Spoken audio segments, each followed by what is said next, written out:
Entonces, el tema que vamos a ver ahora son asfixias, ¿ya? ¿Qué entienden ustedes por asfixia? ¿Qué es asfixia? ¿Ya? Falta de oxígeno.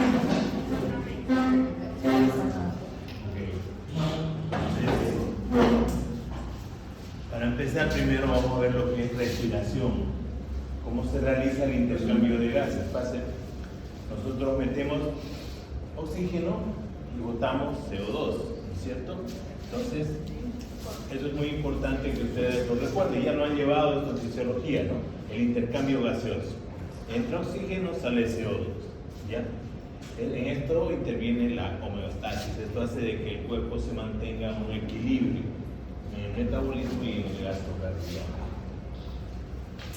La mecánica respiratoria, dos movimientos: inspiración, expiración.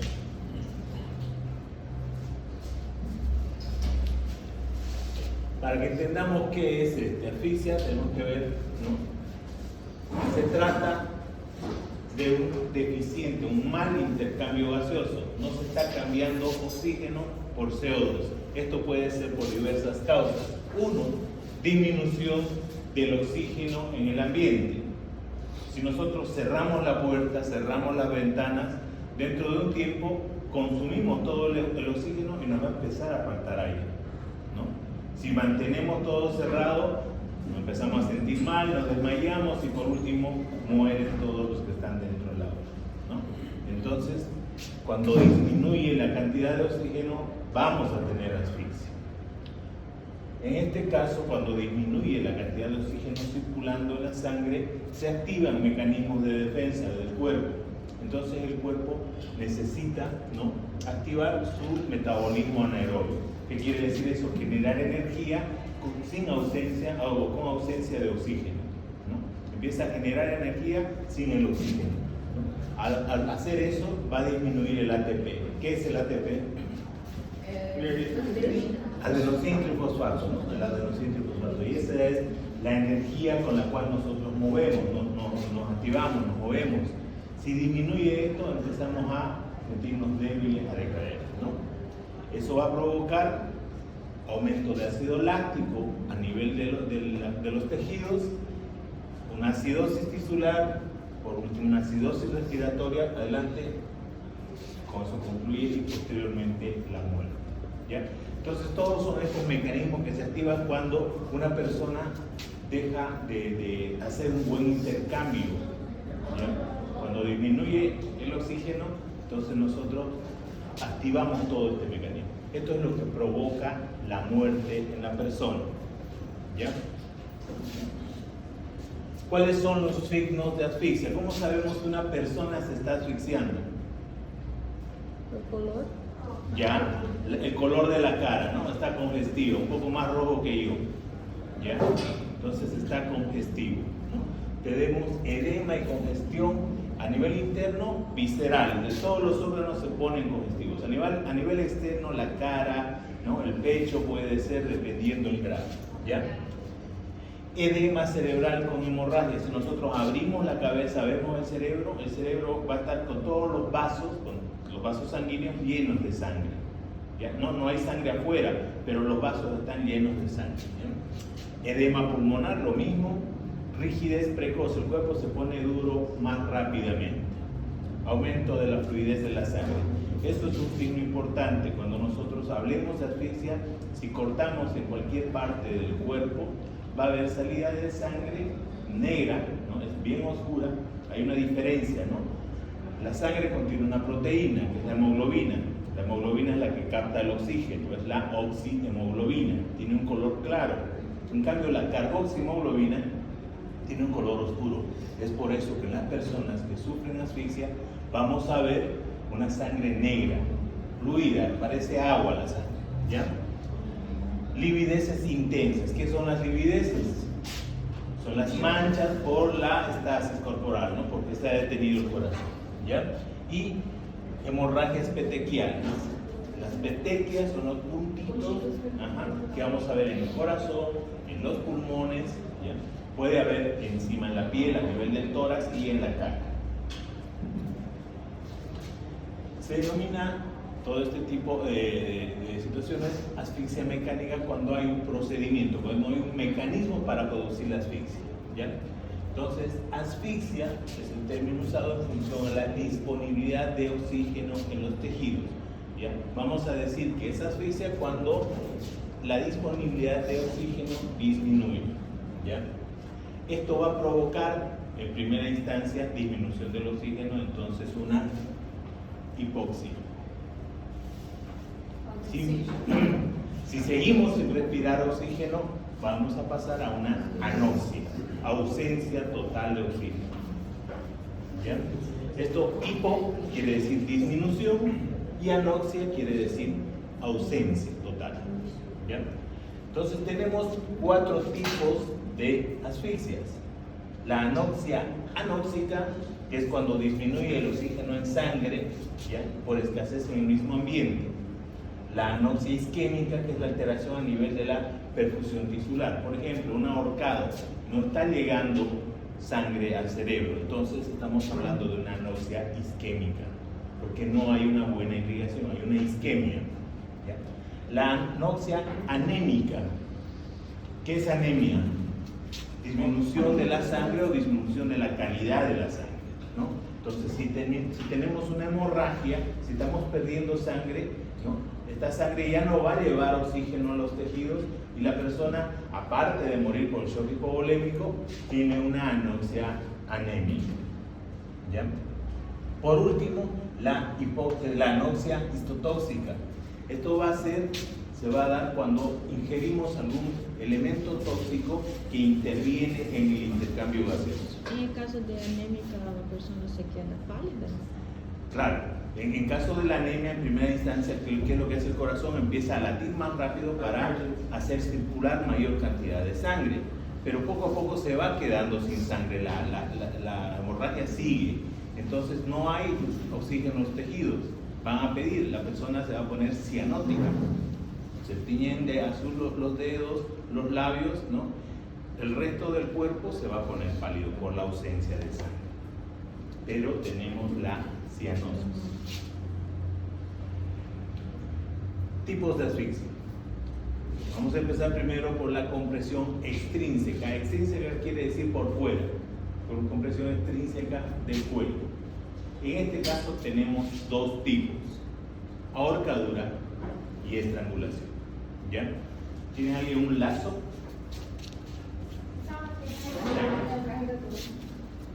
¿Sirve el cargador? Siempre está preparado. Igual en el otro grupo, una de sus compañeras tenía un lazo, una soga de verdad.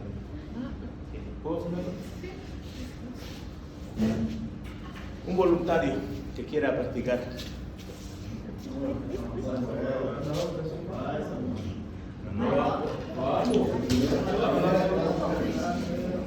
Ya está.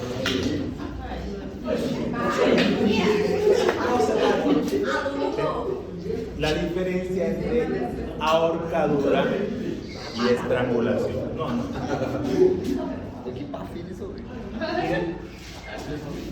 Fíjense, ahorcadura.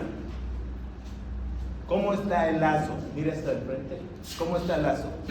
Está oblicuo, está inclinado, ascendente hacia la nuca. ¿Ya? En cambio, estrangulación. Está el lazo, mira hacia adelante, está horizontal, no está hacia arriba. ¿Ya? Otra diferencia. Aquí este es el cartílago tiroides. En la ahorcadura el lazo está por encima del tiroides. En la estrangulación está por debajo del tiroides. ¿Ya? Pero si se no hay estrangulación de una persona grande, un chico igual no puede ya. Si tú eres grande, ¿ya? O más chico, igual. Si yo estoy por debajo de él, estoy más abajo, igual va a estar el surco va a estar más abajo. Si yo fuese más alto, igual el surco puede ir un poco oblicuo, pero no va a ir por encima del tiroides. Se llega aquí arriba cuando esto está así. Ahorcadura. Buena pregunta. Lá deu pai. Sí, ese es el ahorcamiento. Por isso pode diferenciar homicídio de suicídio. Puede. Generalmente la ahorcadura es suicida. Generalmente es suicida. Y la estrangulación es homicida. Generalmente. No siempre. Sofocación. ¿Qué es sofocación? Es obstruir las vías aéreas para que no ingrese aire. ¿Ya? Entonces tenemos oclusión, un tipo, oclusión de orificios respiratorios. ¿Cómo se hace esto? Estamos tapando los orificios respiratorios. ¿Ya? Tapamos. No respira la persona. 2. Oclusión intrínseca de las vías respiratorias. Esto era extrínseca, era por fuera. Aquí es por dentro, es intrínseca. ¿Cómo se puede tapar las vías aéreas por dentro? Piensen.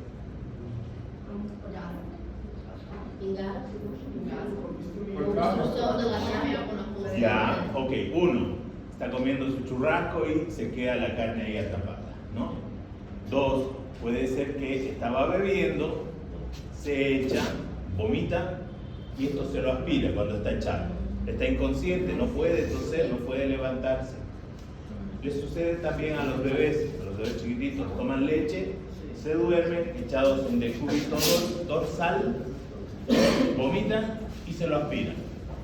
Otra situación, ¿qué pasa si tiene un trauma a nivel facial? Siempre sale sangre y hemorragia.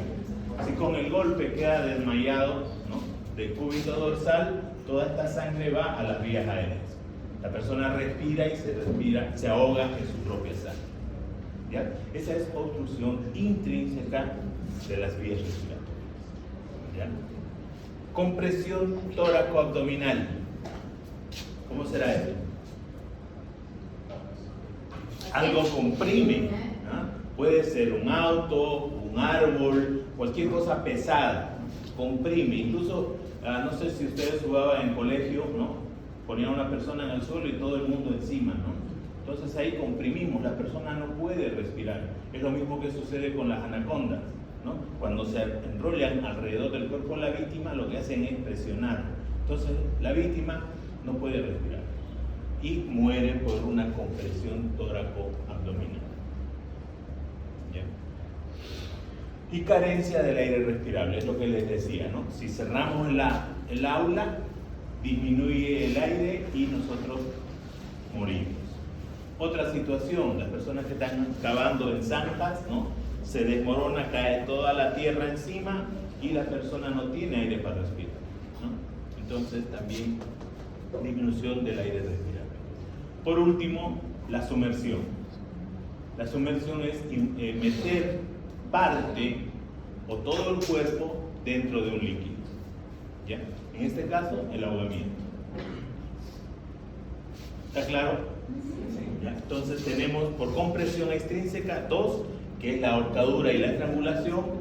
Por sofocación tenemos 4, que es oclusión de los orificios respiratorios, oclusión intrínseca por dentro de la vía aérea, compresión tóraco-abdominal y carencia del aire respiratorio. Por último, la sumersión. Ahora, ¿cómo vamos a reconocer? Nosotros en la autopsia, al revisar un cuerpo, ¿cómo vamos a saber que esta persona se ha muerto por una asfixia? Primero, las petequias. ¿Ya? Si ustedes ven petequias en la superficie de la piel, ven petequias en los pulmones, en el corazón, tengan por seguro que esa persona ha tenido algún tipo de asfixia, de todas las que hemos visto. ¿Ya? Congestión visceral. Los órganos, cerebro, pulmones, corazón, hígado, vasos, todos están congestivos, están llenos de sangre. ¿Ya? Cianosis, la coloración azul en la punta de los dedos, en los labios, en el pabellón auricular. Y por último, la fluidez de la sangre. Es lo que les decía, si nosotros cortamos el pulmón, va a haber la salida de sangre negra. Es muy oscura la sangre con dióxido carbónico, la carboxiemoglobina.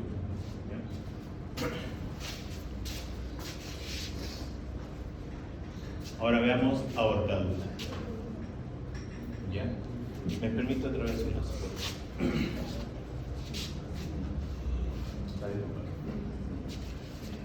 Entonces, cuando hablamos de ahorcadura, estamos hablando, el forcamento que le llaman ustedes, ¿no? Es un lazo alrededor del cuello de la persona. ¿Ya? Entonces, el surco es oblicuo, es ascendente hacia arriba. ¿Ya? Vamos a tener una ahorcadura completa o suspensión del cuerpo, cuando todo el cuerpo está colgando, o puede haber también ahorcadura con el cuerpo tocando el piso, puede ser sentado o incluso echado. Hay personas que se ahorcan en su propia cama. ¿Sí? ¿Qué es lo que sucede con esto? Yo quiero que hagan una práctica. Compriman sus vasos del cuello, aprieten un poquito. Van a sentir que inmediatamente les empieza a palpitar la cabeza, ¿no? Si nosotros comprimimos fuerte esto, en cuestión de segundos la persona cae desmayada. Se desmaya. En cuestión de 5 a 10 segundos la persona se desmaya. ¿Qué pasa cuando uno se desmaya? Ya no puede defenderse, ya no puede poner las manos ni los pies. Entonces se cuelga, la persona empieza a presionar los vasos, se desmaya y suelta todo el peso con el lazo. Entonces ahí se termina de cerrar el lazo y la persona muere. El cerebro, las neuronas, son las células más débiles del organismo para la ausencia de oxígeno. A partir de los 6 minutos ya hay muerte cerebral. Entonces, si nosotros queremos hacer una RCP, una resucitación cardiopulmonar a una persona que ha sufrido una asfixia, tiene que ser antes de los 6 minutos. Pasados los 6 minutos, es difícil volverle a hacer funcionar, provocar el latido cardíaco, y 2, va a haber, si logran restablecer la circulación, va a tener daño cerebral. Algún tipo de daño cerebral o por último muerte total cerebral. ¿Ya? Entonces, por eso se produce, porque la persona inmediatamente falta el oxígeno, se desmaya. Entonces tenemos dos, ahorcadura completa e incompleta, cuando está tocando parte del cuerpo el suelo. ¿Ya? La ahorcadura puede ser simétrica. Con esto quiero decir que el lazo, ¿ya?, el nudo, está al medio. ¿Ya? Entonces el surco va a ser igual en ambos lados del cuello, es simétrica. Si el lazo está a uno de los costados, ¿ya?, va a ser ascendente, en este caso a la izquierda, ¿no? Y fíjense, el surco es distinto, está tirando hacia un lado, no está hacia atrás. Ahí es asimétrica, puede ser izquierda o puede ser derecha. ¿Ya?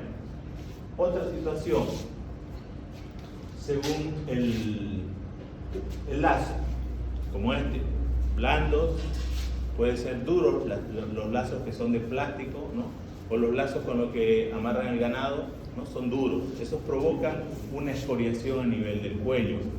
En cambio, si utilizamos una tela, una sábana, no va a marcar tanto afuera. ¿Ya? Según el nudo, fijos o corredizos, ¿qué son esos? Ustedes han debido ver esos nudos que, si colgamos, se cierran, ¿no? Este tipo de nudos que se cierran va a provocar una marca en todo el cuello. En cambio, los nudos que no se cierran así, entonces va a provocar una marca solamente en la parte anterior. En la parte posterior no provoca marca. ¿Entienden? Esa es la diferencia. Entonces, ahorcadura es cuando una persona, ¿no?, coloca un lazo alrededor del cuello y por efecto del peso se cierra primero, en primera instancia, la circulación, luego las vías aéreas. ¿Ya? Etiología. Generalmente suicida. Generalmente. Puede ser homicida. En este caso, cuando hablamos de homicida, ¿ya?, es cuando provocan la muerte de la persona por otras causas y después de eso los cuelgan. Generalmente. Accidental. Los niños, los que juegan en los columpios, ¿no? Los asientitos con soga amarrado a un árbol, entonces a veces se ponen a dar vueltas y queda atrapado el cuello. Judicial. Esto ya no existe, es cuando ahorcaban a las personas por cometer delitos. Esto ya no se ve. Creo que Medio Oriente creo que todavía lo practica.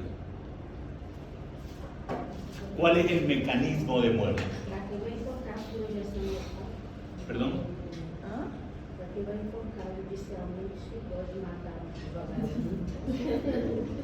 Ya. ¿Cuál es el mecanismo de la muerte? Anoxia anóxica. ¿Qué es lo que pasa? Se ocluye la vía aérea, ¿no? Por el efecto del lazo y por la lengua. Ya hay una repercusión de la lengua. Puede haber una isquemia encefálica. Por el lazo se cierran los vasos, ya no llega oxígeno al cerebro y se produce una isquemia encefálica. Inhibición refleja. Esto provoca el lazo, lesión en los nervios, en el pares craneal, en el seno carotídeo. Y eso le provoca un paro cardíaco. La persona muere por un paro, no muere por la asfixia. ¿Ya? Y la lesión medular, esto es cuando las personas se cuelgan, ¿no? Y caen. Esto de golpe lesiona a nivel de la columna cervical. Provoca una lesión medular.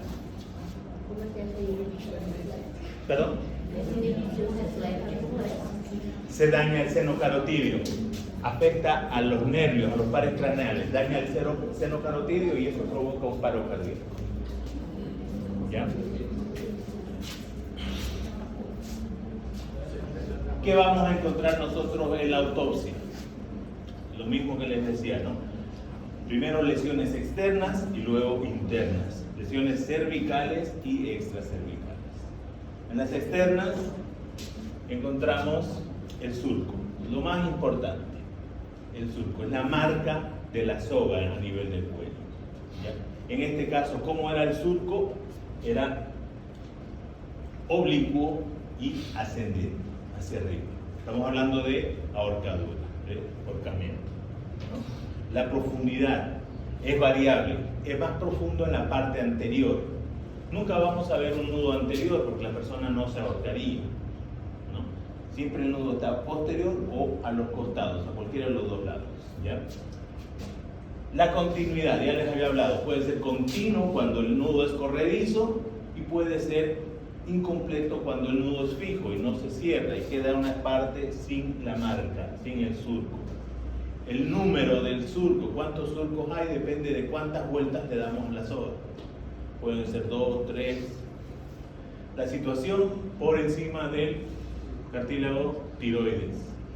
El cricoides está más abajo. Aspecto, es un aspecto a pergamina. Enseguida les muestro las imágenes. ¿Cómo está el rostro? Está congestivo, la persona está bien roja, ¿no? La congestión dará, puede haber otorragia, salida de sangre por las orejas, por los ojos, ¿no? Va a haber protrusión de la lengua. ¿Cuál es la protrusión de la lengua? ¿Cómo muere el que está ahorcado? Así, con la lengua por fuera. Livideces. Vamos a encontrar livideces en el pecho y si una persona está suspendida totalmente a nivel de los miembros inferiores, tenemos las livideces. La púrpura hipostática es la coloración oscura, ¿no? Son las hipostasias a nivel de los órganos internos. Lo mismo que las livideces, solamente que en los órganos internos. Y las lesiones traumáticas. Hablamos de lesiones traumáticas y esto nos ayuda a diferenciar una ahorcadura de la estrangulación. Una persona que la están estrangulando. Si yo intento estrangular a cualquiera de ustedes, ¿qué es lo que van a hacer? Defenderse. Esas son las lesiones traumáticas. Signos de defensa nos va a orientar a que esta persona peleó antes, por lo tanto no es suicida, sino el caso es un homicidio. ¿Ya? Lesiones internas. Abrimos el cuello, cortamos, separamos la piel. Por dentro vemos la línea argentina. La línea argentina es el surco, solamente que se ve por dentro de la piel. ¿Ya? Infiltraciones hemorrágicas. Esto podemos ver a nivel del músculo. ¿Qué se llama este músculo? ¿Ya? O los vasos, ya sean las yugulares o las carótidas.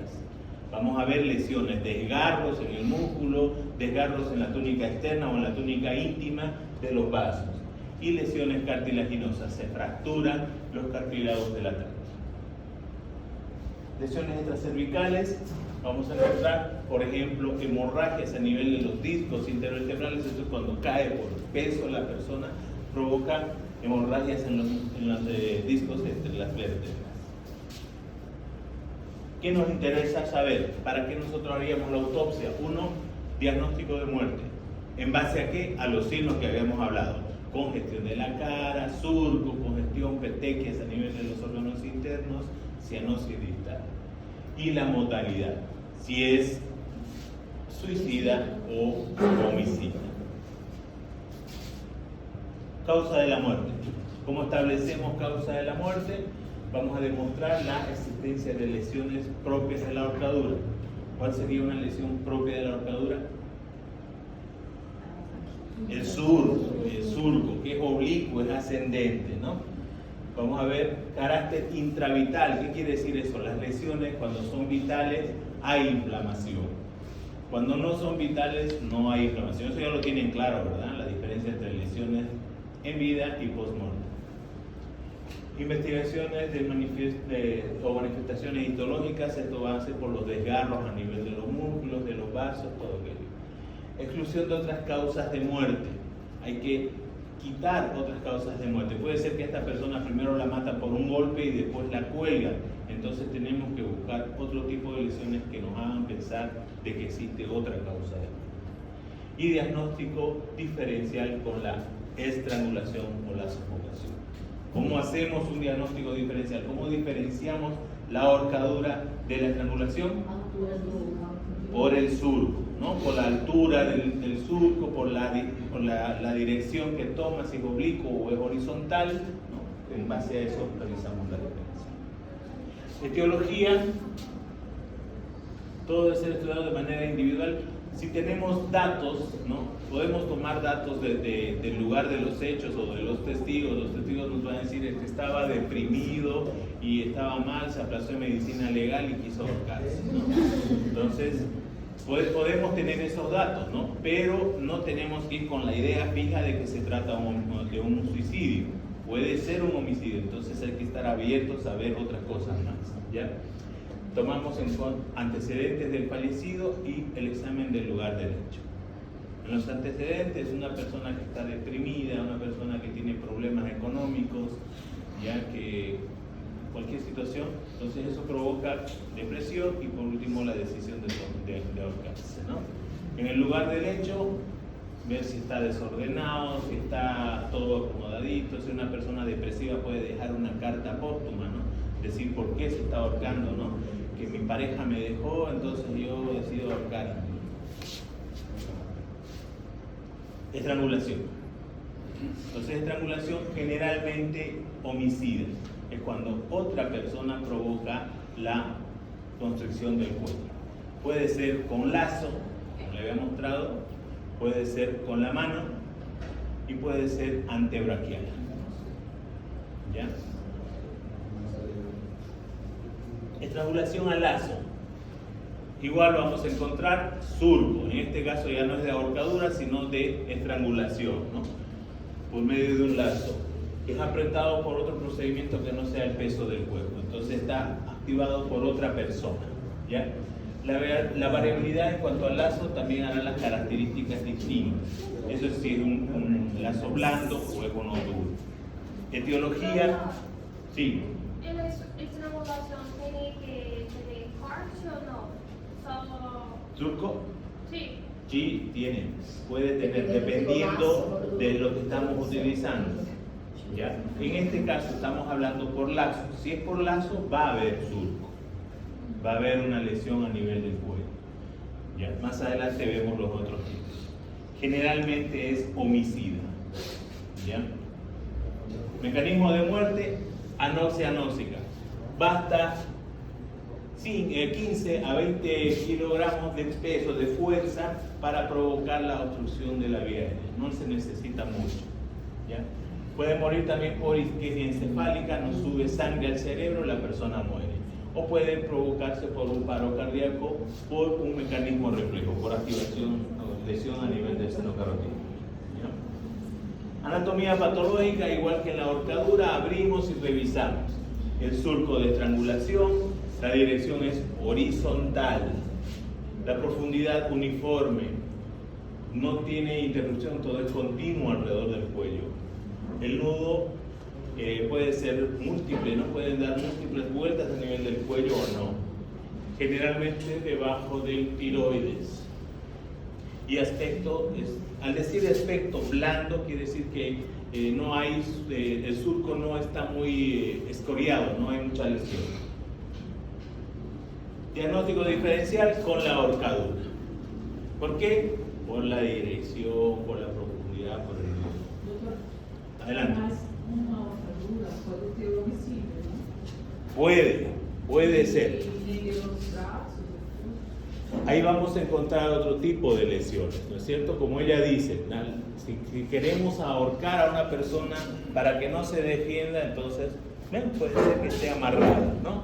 Si está amarrada, ¿qué vamos a encontrar en la autopsia? Lesiones a nivel de las muñecas, ¿no? Podemos encontrar equimosis a nivel de los brazos por tratar de sujetar a la persona, ¿ya? O golpes.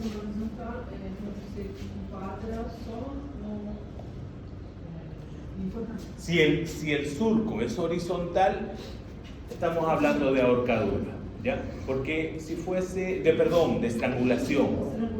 Sí, porque si fuese ahorcadura, el nudo, el surco, siempre es oblicuo, siempre.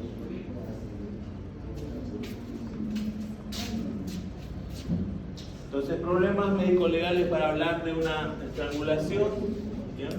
La causa de muerte, ¿no? Hay que quitar cualquier otro tipo de causa, ¿no? Hay que hacer un diagnóstico etiológico, si se trata de un caso de homicidio, de suicidio, ¿ya? En caso de casos suicidas, se debe tener en cuenta el uso de un mecanismo para mantener la compresión del cuerpo. Si estamos hablando de una estrangulación, un nudo bajo, algunos casos se da de que sea por suicidio, entonces ellos tienen que ver la forma como mantener que se cierre el lazo, ¿no? Uno de esos es provocar, ponerse la soga al cuello y generar tracción de alguna manera, pero que no sea ascendente, ¿ya?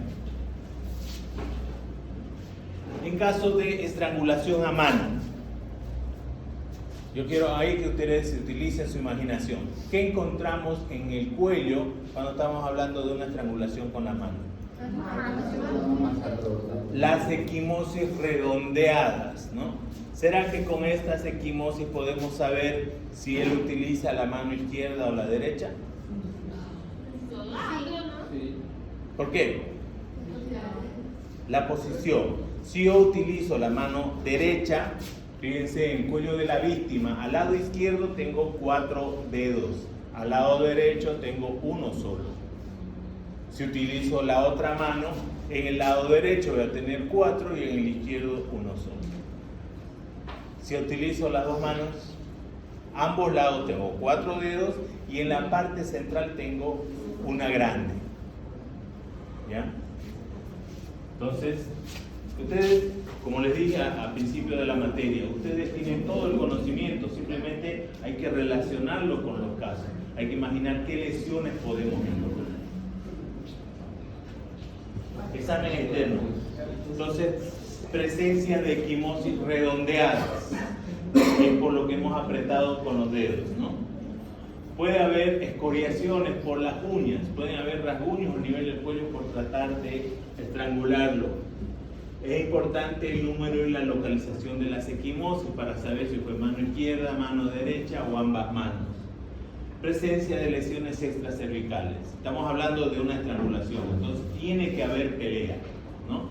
Porque no vamos a ir y estrangularlo y el otro va a dejar que se estrangule, no, va a defenderse. Análisis de las cavidades para etiología accidental. La etiología accidental en la estrangulación a mano se da por una práctica sexual, ¿ya? Hay personas que mientras están en la relación sexual comprimen el cuello de su pareja. Esto, en teoría, no lo sé, provoca mayor satisfacción, mayor estímulo sexual, la compresión. Pero de comprimir un poquito en pleno acto sexual, se pasan a comprimir un poquito más fuerte y la persona muere. Esa es la estrangulación accidental. ¿Ya? Entonces, si estamos hablando de una relación sexual, tenemos que hacer el análisis de las cavidades. Vamos a encontrar semen o líquido prostático en vagina o en ano. Doutor, já apareceu casos disso. Sí, hay. Pero aparte que yo estaba feliz. Ele estava sorrindo. No mueren realmente, no, pero sí se da. ¿Ya? Es muy. Ustedes lo googlean, buscan en el Google, hay muchos casos. Esse povo gosta, né? Esse povo, então é o quê? Ya. Você não faz isso. ¿Cuáles son? Não, eu gosto nem que eu tô falando, né? ¿Cuáles son las lesiones que vamos a encontrar? ¿Ya? Silencio. Lesiones cartilaginosas. Estamos comprimiendo el cuello, entonces va a haber fracturas a nivel de los cartílagos. El resto de las lesiones son inespecíficas, ¿no? Los signos generales de asfixia. ¿Cuáles son los signos generales de asfixia? La congestión de la cara, las petequias, la cianosis. Ya. Problemas médico-legales. Uno de los problemas para determinar si se trata de un homicidio o un accidente es este, ¿no? De lo que les decía, la estrangulación por actos sexuales y la ausencia de lesiones cervicales. ¿Cuándo no vamos a encontrar lesiones a nivel del cuello? En el caso de antebraquial. ¿Por qué? Porque ahí la compresión no es con los dedos, no es con un lazo, es amplio. El área que comprime es amplia, entonces no provoca lesiones a nivel del cuello. Externamente, internamente sí. Esto es lo que les hablaba. La estrangulación antebraquial. Entonces colocan el cuello de la víctima y solo cierran el brazo, comprimen y esto provoca que se tape, se siente las vías aéreas y muere. Esto se llama el carotid sleeper, ¿no? Que es un juego que practican los niños que obstruyen las carótidas y la persona se duerme, se desmaya. Y generalmente hay ausencia de lesiones. Sofocación. ¿Qué entienden ustedes por sofocación? Generalmente, obstrucción de las vías aéreas, ¿ya? Entonces, la muerte se da por anoxia anóxica y generalmente es de etiología accidental o suicida. ¿Qué vamos a encontrar en un examen externo? Si estamos tapando con la mano la cara de la persona, ¿qué encontramos? Las equimosis digitales, ¿no? Ya sea al lado izquierdo o al derecho, dependiendo qué mano está utilizando. ¿Perdón? ¿Qué encontramos cuando lo hace con la almohada? ¿Si ustedes creen que es crimen perfecto? No. Se hace un hisopado de las vías aéreas y vamos a encontrar fibras, tejido de la almohada. ¿Ya? Entonces, se encuentra, ¿ya? Es fácil.